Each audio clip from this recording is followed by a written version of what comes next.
Добре дојдовте во најновото издание на емисијата Инфорегион. Наш соговорник е Бранко Нешковски, директор на јавното предпријатие за просторно и урбанистичко планирање од Прилеп, кое што освен урбанистичкото планирање ги содржи дејностите паркинзи и јавниот превоз. Нешковски, пред се добре дојде во емисијата Инфорегион. Ви благодарам за поканата и добре ве најдов. Ваше прво гостување, имаме многу теми за разговор, се надевам дека ќе одговориме и ќе ги отвориме барем најголемиот дел од нив. Имам тука повеќе прашања за вас. Би сакал да почнам со она главна дејност на предпријатието, а тоа е пред 10 години така почна значително да се менува центарот на Прилеп и се создаде една приказна. Ајде така да ја кажеме, почнувајќи со арт плоштадот, кој што знаеме се наоѓа кај Домот за култура Марко Цепенков, потоа продолживте со уредување на шахот, споменикот на Тоше Проевски, односно мозаикот со езерцето, па потоа на историски дел со зидот и споменикот на Александар Македонски. Историската приказна имаме од другата страна на булеварот, каде што се наоѓа участакот со спомениците на Ѓорче Петров, Кузман, Методије Шаторов Шарло, Крали Марко, но еве 10 години подосна одамна веќе не е освежен реално тој простор. Дајде да не го потребам зборот, можеби малку се запоставени дел од работите, илуминацијата, осветлувањето не е како што треба, искршени плочки, фонтаните, искокачката и таа пред Комерцијална банка не функционираат во на свое правобитно издание. Што се планира еве за ова центарно градско јадро, дали би се освежило на некој начин, би се додале нови содржини, малку подлог воветно, морав тоа да го направам. Ќе ви скоригирам малку. Разобувањето на градот почна од 2005 година, значи има од тогаш 20 години. И централното градско подрачје беше замислено, точно како што кажавте, како една приказна. Центарот на градот, тоа не е како една приемна соба во секоја куќа. Значи, сите случувања и најдоброто нешто, најубавото, да биде изложено во приемната соба, односно во централното градско подрачје. И така не беше таа приемна соба не е повеќе баш таа приема малце расфрлена, не е малце растурена, па треба мало следување. Инаку точно е, почнаме со плоштадот пред Комерцијална банка и тогаш имаше еден тивок надпревар во сите градови кој поубав плоштад да направи, кој поубави содржини. Првата фонтана во Македонија беше фонтаната пред Комерцијална банка.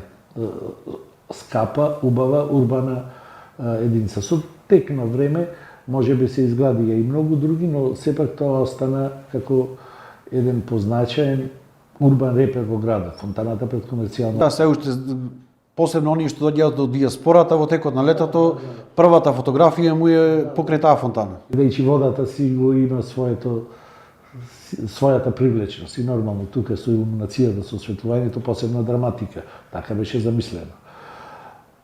Потоа плоштадот, значи Александрија, по Александар Македонски, исто прв пат да се постави во Македонија скулптура на Александар Македонски.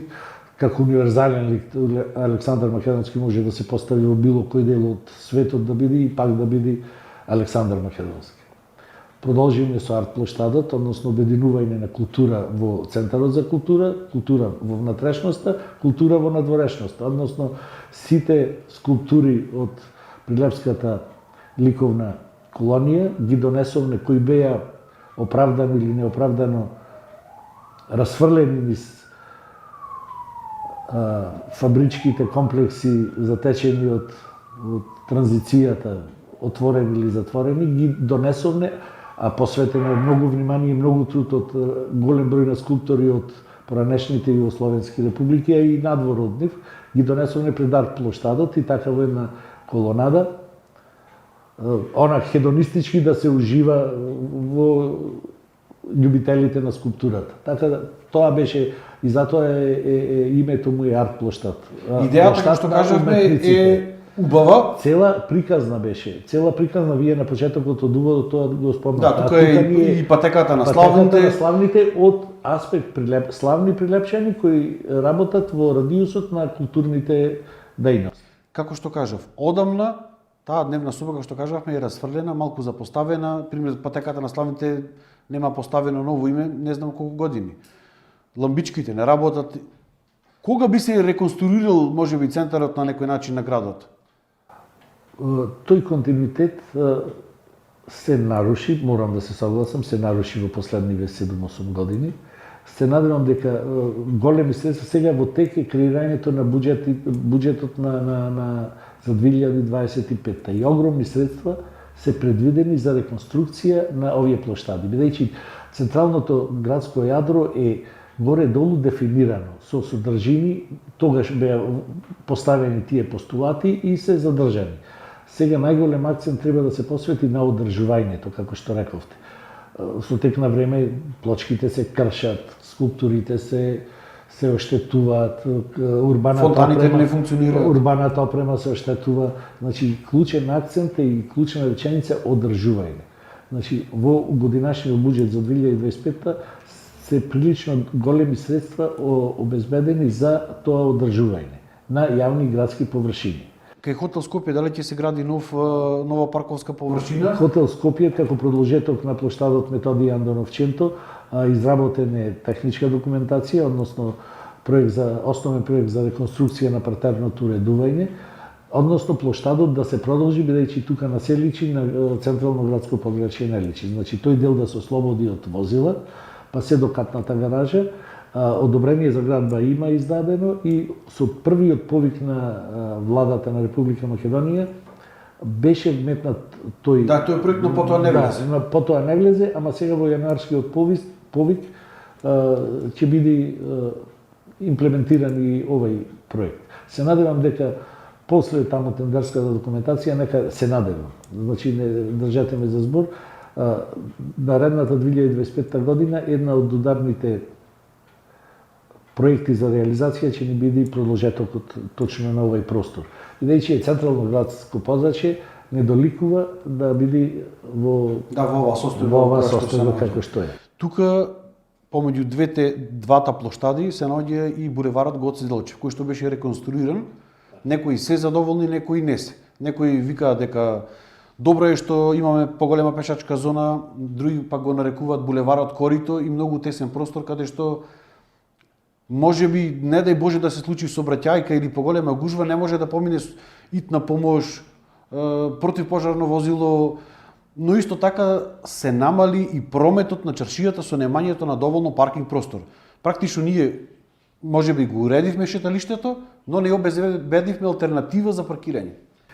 Јасно. Значи, лично јас, бидејќи тој е работен, изграден во некој друг период, кога немав ингеренција над средувањето на градот, моје лично гледиште е секое уредување е добро, но мора да биде и функционално. Значи, не може само да се гледа дизајнерската страна. Мора да еден објект, било каков, мора да биде функционален, мора да биде точно е. Сообраќајот во мирување или паркинг просторот е тој момент од кој се рефлектира прометот на еден простор или нефункционирањето на еден простор. Старата чаршија е осакатена што паркинг простор за паркинг просторот беше уништен, кој беше поставен на булеварот. Не викам дека тоа даваше па грда слика на градот, но мораше да се најде алтернатива. Дали со паралелно паркирање, дали во булеварското решение ниши за паркирање, простори со можност за час, половина час, 2 часа најмногу задржување. Ќе се намалеат тротоарските површини кои се и онака големи, сега се зафатени за простор за угостителски објекти. Велосипедската патека ќе се потргнеше и воопшто немаше да влијае на протокот на сообраќај. Тоа е веќе сега во некој нареден период мора тоа да се случи, бидејќи во сите големи градови постои тоа паралелно.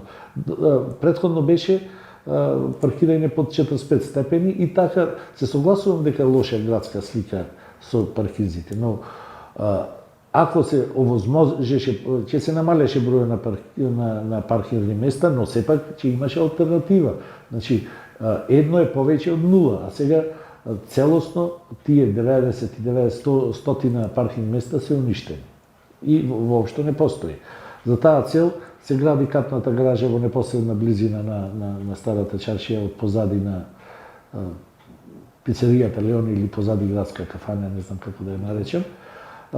Тој паркинг простор е предвиден уште со плановите од 80-тите години како паркинг простор. Сега е надограден исто паркирање само на два спрата. Имаме многу забелешки од жителите на таа населба и полемики имаме за дали треба тука да биде поставен паркинг простор или не треба да биде паркинг. Ја го разбирам нивниот револт, бидејќи тоа е централно градско подрачје, но живеењето во центар има своја цена.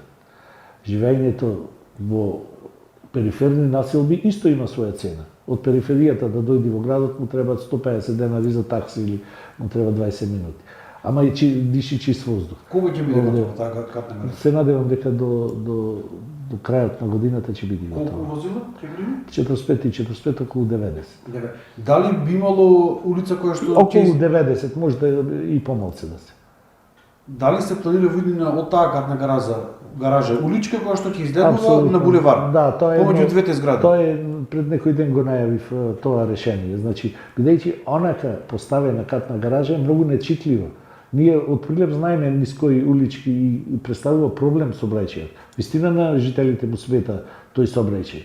Тој сообраќај што ќе биде постојан тука. Единствено решение е помеѓу двете згради да се направи одлив од десна страна и излив од десна страна. Дали ме разбирате? Значи помеѓу двете згради да се практично ќе се влегува кога ќе слегуваш од 30 до катница, надолу се влегува во десно и се излегува надолу повторно. Повторно кога ќе се напушта гаражирањето, се излегува повторно во десно кон градска кафеана или се предвидува и тука и кружен тек пред градската кафеана. Значи проект техничките документации се изработени целост.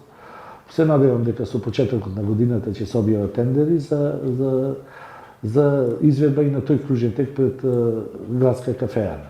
Дали може би просторот не е мал или има доволно место? Има доволно место. Док ќе се одземе дел од плоштадот или од ќе се одземе, ќе се касни малце на парабола од страната на, бидејќи мораме да одиме од страната на плоштадот. Со јарболот што би се случило или би дошол на средина можеби?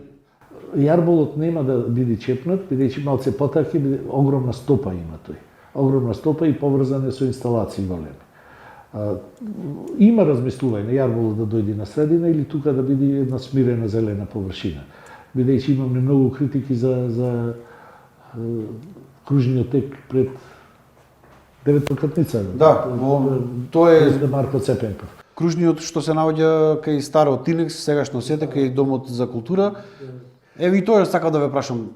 Имаше реакции дека е висок, дека можеби може да се случи сообраќање несреќа доколку некој не внимава или дека е преголем, а уличката е пак претесна во тој момент. Улогата на кружните текови е дестимулација на брзото движење. Значи, не може тука брзо ако се движи возилото, може да направи сообраќаен прекршок на било кое место, а не да удри во зидот од кружниот тек. Единствената улога на покрај визуелниот аспект, што изгледа урбано и добро, многу поважен е протокот на сообраќај, многу слободен проток на сообраќај има. Со семафорите имаме запирање, еколошка страна, запирање па туражирање во место и така натаму. Сведоци сме дека е многу подобро сообраќајно решение ова отколку претходното решение. Со самиот кружен тек нема застој на сообраќај. Колку и да е ограничен просторо, значи се движи. Сообраќајот очигледно е дека е растаретен. Ама не бидува едно сообраќајно решение, ако овде има кружен тек, онам има семафори или таму. Значи тој мора цело да биде или отворен или затворен. Затоа тој систем на кружни текови имаме кружен тек кај солидност на влезот од градот, имаме кружен тек Табана, што се гради, градска кафеана, Тинекс, хотел Липа. И сега се предвидува, што е многу битно, тоа е едно од капиталните сообраќајни решенија кај новата автобуска станица. Малце комплексно решението, како би се извило? Комплексно и под многу анализи, со многу стручњаци, со многу сообраќајни познавачи на тој дел, апсолутно направени ние во јавното претпријатие неколку штик проби и единствено така може да рега. Два кружни тека. Еден кружен тек со вкрстувањето со Леце Котески, значи еден кружен тек тука и еден кружен тек на завршетокот на булеварот Гоце Делчев кон Војводинска, кон обиколницата кон Војводинска и кон Точила и обиколницата на градот. Со два кружни текови би се средило. Инаку имаше некои идеи околу бензинската помпа, имаше многу размислувања, ама не беа издржани тие. Не беа со анализа просторна. Ова ви го кажувам како просторна во димензии.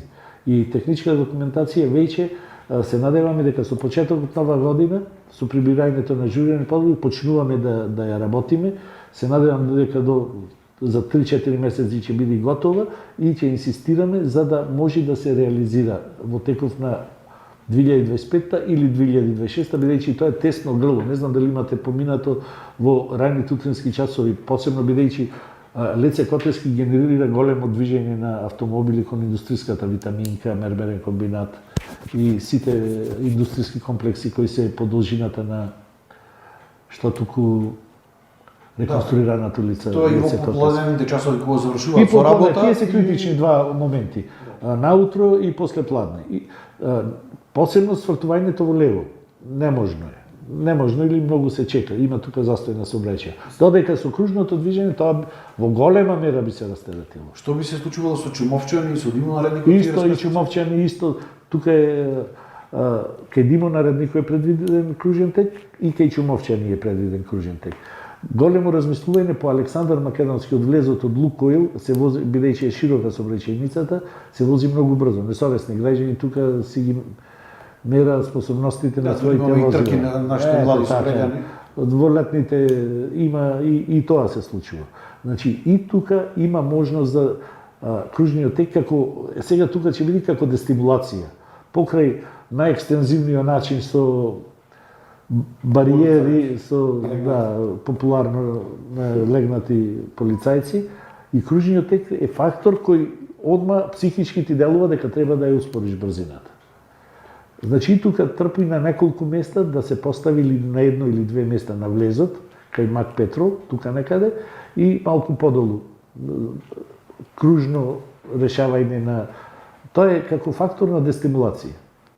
Освен овие, значи нови инвестиции во кружните текови што би значело во сообраќајот, што би значело, значи непречен проток на сообраќајот без застанување, отворен систем, помало загадување како што спомнавте и така натаму, дали се предвидени нови улици во Прилеп, нови можеби булеварски решенија на некои делови, каде што е можно? Го спомнам кружниот тек на мостот над реката кај Табана. Да, тоа е капитално решение. Тоа е капитално бидејќи исто Ахилова пета на градов е. Поврзувањето на градот најголем проток на тој мост има. И тука се вкастува 6 улици. Значи булеварот од едната и од другата страна, Кајската улица кон Дабница и покрај Кире Гавриловски и двете улички. 6 сообраќајници тука се вкастува. А кружниот тек е дотолку оправдан ако има повеќе патни правци да се вкастува и кружно да се решава. Тука е и тој е капитален објект и да се вратам на прашањето дали се предвидуваат нови сообраќајници. Со проектов на владава, еден од првите проекти на кои се радувам и верувам дека е капитален објект, тоа е улицата позади Победа, значи позади улицата Победа на селбата Типски Кујчи. Тоа е сообраќајница која ќе ја поврзува на влезот од градот улицата Александар Македонски се до касарните, со Васко Каранџелевски. И таа улица со мостовско решение на градската река ќе овозможи поврзување на тој дел од градов кој мораше да се движи кон мостот Табана па за да излезе натвор, директно поврзување со излезот од градот. И друга квалитативна вредност, со таа сообраќајница се овозможува развојот на долго очекуваната населба Градина. Бидејќи таа ќе биде носечка улога, ќе има таа сообраќајница носечка улога на тој дел од градот.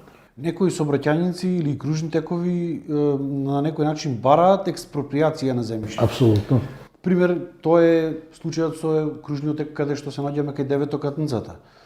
Доколку се проширува тесното грло кај фурната Плетварец и тука би требало да има одредена експроприација, односно кружниот тек Табана да се спои со булеварот. Да го имаме повеќе такви локации. Да го појасниме терминот експроприација. Експроприација е одземање на земјиште од приватни лица или правни субјекти за објекти од јавен интерес.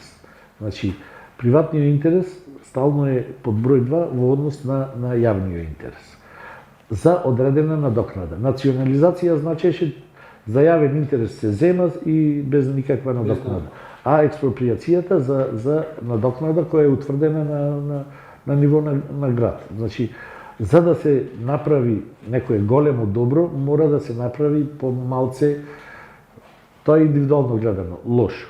Значи, експроприацијата за да поминуваат овие јавни сообраќајници е неопходна со надокнада, нормално, и тука долго време тие коридори љубоморно се чуваат. Оти деталните урбанистички планови не се од сега, тие влечат корени од 50-тите години на овој век. И тие коридори долго време се чуваат, посебно за сообраќајници јавни површини.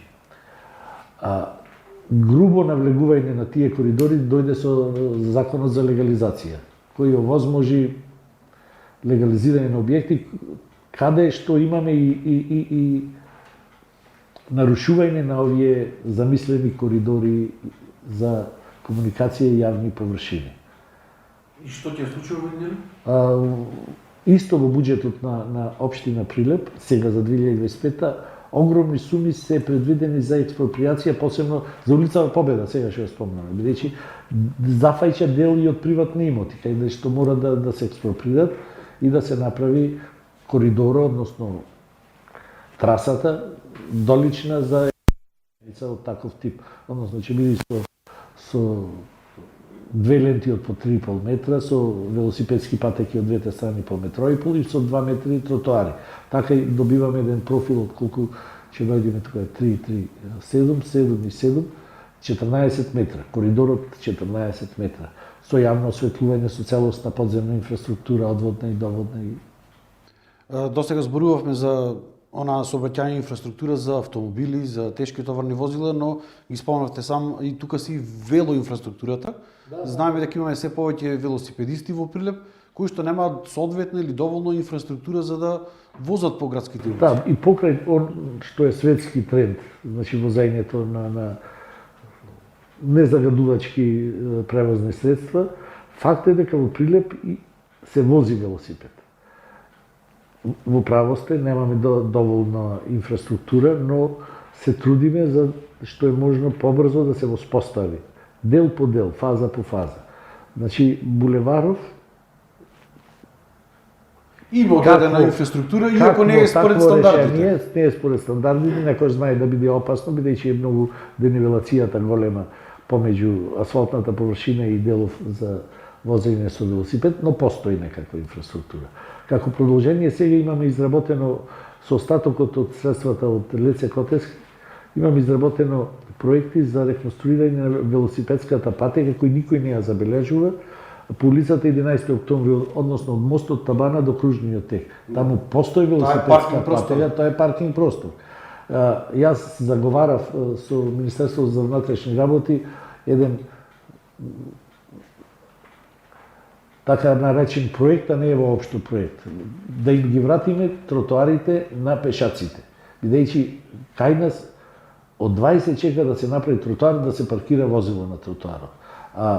А пешаците додат по сообраќајницата едно крајно небезбедно решение и злоупотреба на тротоарот за вклучувајќи не и нас сите овде како учесници во сообраќајот. И ние знаеме да сме дел од сообраќајот. Значи, тргнувајќи од себе, па на сите учесници во сообраќајот. Тротоарите се за пешачко движење, не се за паркирање на возила. Мене ми е жал што го зборувам ова, бидејќи фондот на возила во овие 10 години е недуплиран, тродуплиран. Секое домајчинство, ако имаше на 4-члено домајчинство едно возило, сега има по 3 возила. Што е факт. Да, едно зголемување на возила, инфраструктурата не е предвидена за толку многу возила. Така е. Ми е жал за ова што го зборувам, треба да се обезбедат повеќе паркинг простори, повеќе системи на паркирање, ако треба на ниво на кабини паркирањето. Ама тротоарите се за пешачко движење, велосипедските патеки се за велосипеди. И тоа треба со помош на органите од внатрешни работи, тоа поригорозно и етапно прво се опомени, упорно и упорно, не може инцидентно тоа. Тоа е процес целосен, бидејќи ние сме такви како више сме, тргнувајќи од себе, па за сите надолу. Еве, кога сме кај урбаното уредување на градот, што се случува со парковските површини? Дали можеле да очекуваме нови паркови, некакво ново уредување на најголемиот парк кај нас, могилата на непобедените, можеби нов таков парк? Прилепо заслужува паркови. Како не, секоја градска средина има недостаток од зеленило и никогаш доста од зеленило. Сега во важен акцент, како што спомнав и за плоштадското уредување, така и за одржување. И секојдневно надоградување. Сега во моментов за зелените површини се грижи јавното комунално предпријатие Комуналец со своите ресурси и одржувањето е паднато но не може Комуналец да одржува толку колку ние што можеме да растуриме сите. Значи еден јавен апел, значи тоа е наше благо и ние треба и за урбаната опрема и за зелените површини сами да се грижиме. Значи не постои таа служба која може да чисти толку колку што може народот да растури, да расипи. Тоа е исто со константна кампања, со константно со одржување на активности, така со одржување на активности, тоа е еден од средствата за тој простор да живее и да се одржува. Токму така, кога сме кај тоа, би сакал да ве прашам за еден простор што мене барем ми е лично многу драг, а тоа е просторот на стариот град, прилепно односно на селбата Варош. Таму изградивме еден амфитеатар, туристичка патека, имаше мало амфитеатарче околу слонот, но целиот тој простор некако како да се запостави со текот на годините и остана таков како што е. Се надоврзувам на претходната реченица. За еден простор да биде успешен, треба да биде посетуван, односно да се одржуваат настани, инвенти, а тие се предобри простори, за тоа беа наменети. Значи, и тие заслужуваат и реконструкција во моментов. Апсолутно, ако не се употребуваат, забот на времето ќе си го стори своето. Значи, имаше во науката за урбанизмот случајно поставен камен, може да биде збиралиште, а некој плоштад велелепно изведен, не е во домено на движењето и тој ќе се распадне. Значи, ние ги пратевме тие текови, тогаш кога се градеше по игра на случајноста, учесник сум и во проектирањето во изградбата на тие, и на пешачките патеки, и на амфитеатарот под црквата Свети Димитрија, тој простор се вика Панајџуриште. Од секогаш на тој простор имало луѓе и се организирале такви инвенти. Панајџур, еден од најголемите панајџури на крајот 14 век за време на владајнето на крал Марко, тука е воспоставено и до ден денеска, во катастарска евиденција се вика место викано Панајџуриште. И затоа тука беше одличен простор за јавни настани, а и тука му беше како простор на збирање на местното население и сетото има тука и парковска површина за најмалите. Не знам во каква кондиција е, се надевам дека е добра. Ако не е добра, да се реконструира. А и плоштадот бара, тој амфитеатар бара реанимација, да му се даде и повторно живот, а тоа ќе не натера нас да го реконструираме, да средиме некои делови, мислам дека и трибините се распаѓаат или тука имаше се наоѓаат во лоша состојба. Третата дејност што имате како јавно предпријатие е јавниот превоз. Во изминативе години се набавија 4 нови автобуси на метан. Колку линии моментално има јавното предпријатие, дали се задоволени сите потреби на граѓаните и дали би се набавиле и нови возила? Јавниот градски превоз е воспоставен 2014 година. И тогаш беа изгласани 3 линии со по 2 автобуси, значи единица, двојка и тројка. Тогаш беа набавени известна количина на автобуси. По претходниве 4-5 години се набавени ови метански автобуси кои имаат емисија на загадување 0, но возниот парк од тогаш не е зголемен. Се надеваме дека во 2025 година ќе имаме зголемување на тој возен парк за да можеме да овозможиме сервис на граѓаните со повеќе градски линии, со учестали линии, односно на двојката која е наексплоатирана да пуштиме неколку автобуси. На единицата исто така да пуштиме уште еден автобус. На тројката ги задоволува сега само на побрзо растојание да има движење. Да ги воспоставиме новите градски линии кои ги имаме пред многу години, нови градски четворка, например, таа би се движела од стадионот кај градскиот базен, од кај типската населба, па ќе излегува на Васко Караđелевски, на кружниот тек кај Карпалак, па оди до болницата ни индикатор на движење, болницата и се до Жито Прилеп, значи една линија. После друга линија имаме од Тризла која ќе почнува од Тризла до градската болница и назад. Тие се две нови линии, ама за кои немаме можности технички.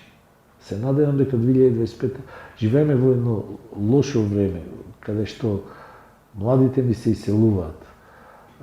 Економскиот развој е, бидејќи индикатор на развојот на град е работата на економските субјекти во тој град. Сето е намалено. И мојшта на градот, урбанизацијата е намалена. Јас зборувам за населба Градина, која е наменета за млади брачни парови, средовечни луѓе и така натаму.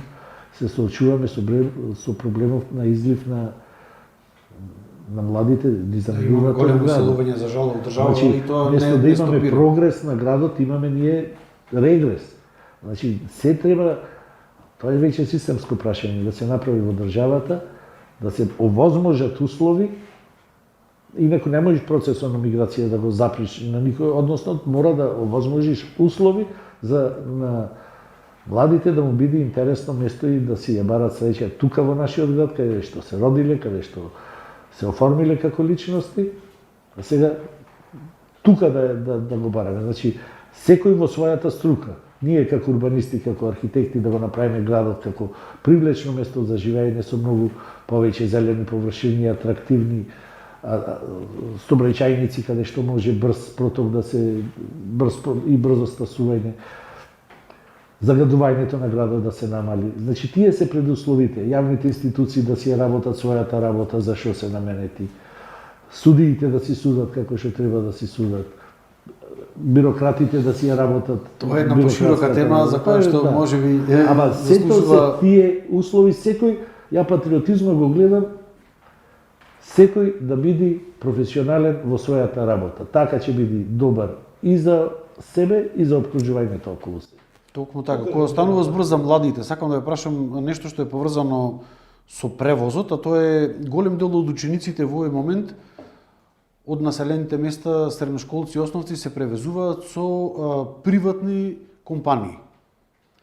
Дали знаете колку во моментот општина Прилеп издвојува средства за превоз на тие ученици и дали доколку би се набавиле автобуси за од страна на јавното претпријатие, тоа би се намалило како трошок на општината и тие пари можеби би се употребиле за друго нешто.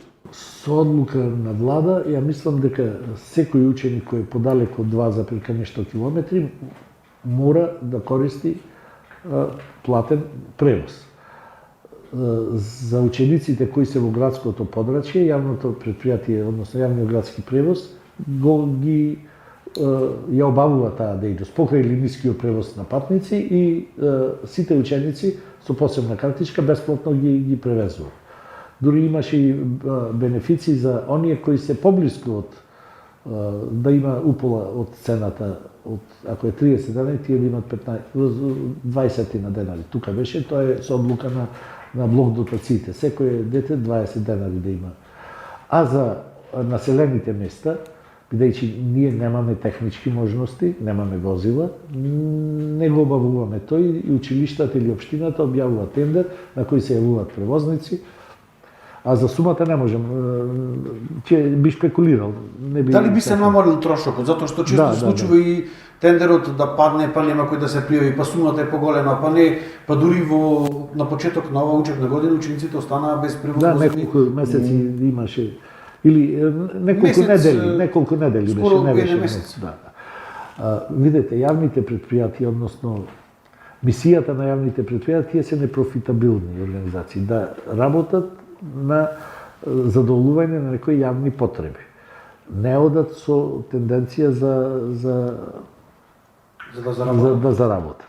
Во секој случај би се намалил трошокот, цената на картата и така натаму. Бидејќи не е грев секој приватник си оди за профит, бидејќи зашто би постоел. Јавните предпријатија субвенцира градот за да се јазот помеѓу реалниот сектор, реалните потреби, да бидат намалени. Затоа и обавува јавна функција. Не е суштината на јавните предпријатија да создават вишок на профит. Добро, но сепак им требаат и средства. Апсолутно, за да обстанат. За да обстанат, да има, ако нема нови инвестиции, би имало ностоп некој субвенционирање од страна на општината и постојано пак јавните предпријатија се во некоја дупка, години назад. Тоа е домино ефект. Значи, општината почива на неколку финансиски столбови. Тоа е одданачувањето, комуналниот надоместок и продажба на неизградено градежно земјиште.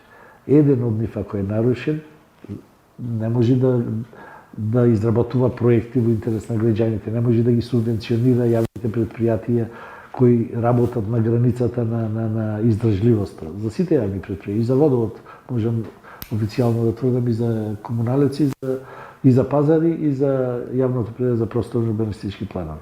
Тие се во вакви услови на економија, системско прашање, се на многу ниско ниво помеѓу линијата на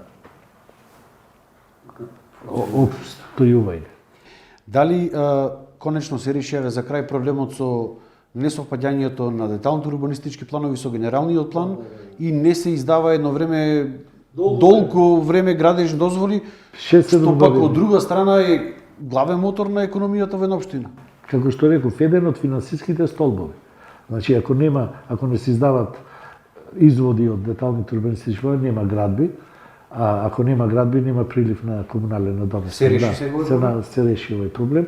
А за целосно решавање, мислам дека до крајот на годината господин Илија Величевски работи агресивно на таа тема, сегашниот раководител на сектор за урбанизам. Да.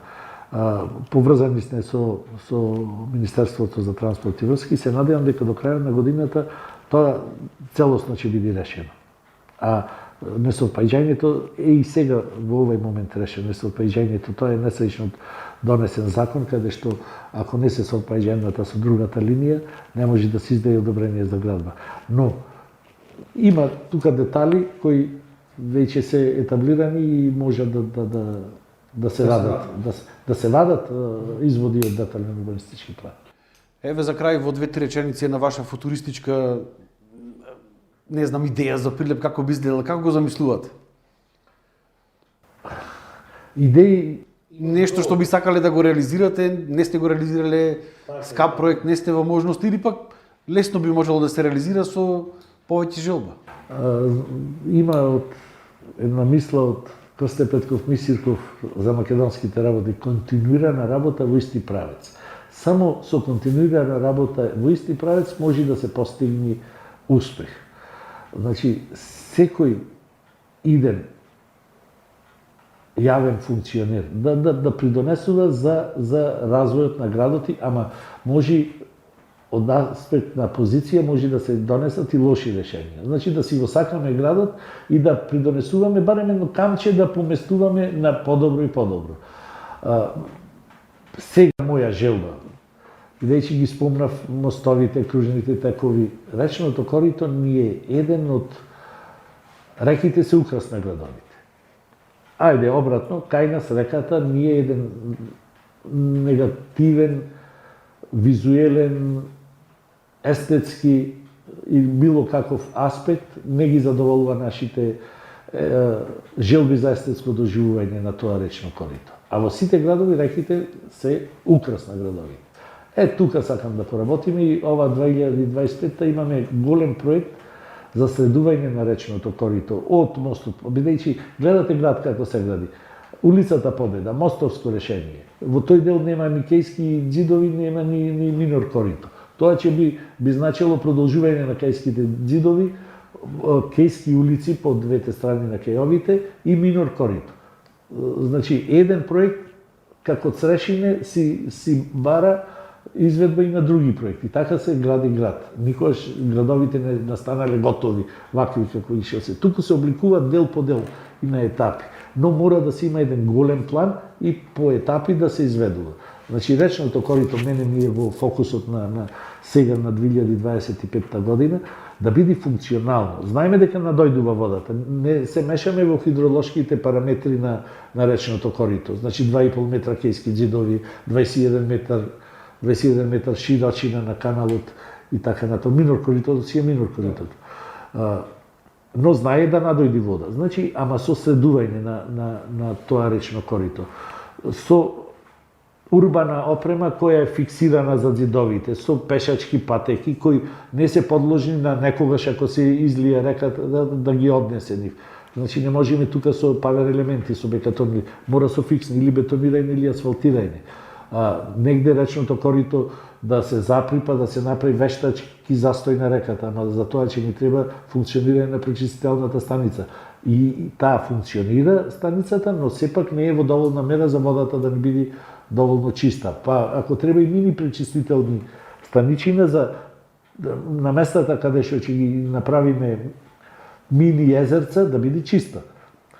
Па негде можеме да го потопиме речното минор коритото со цевки, па тука да има плоштадска површина за различни перформанси.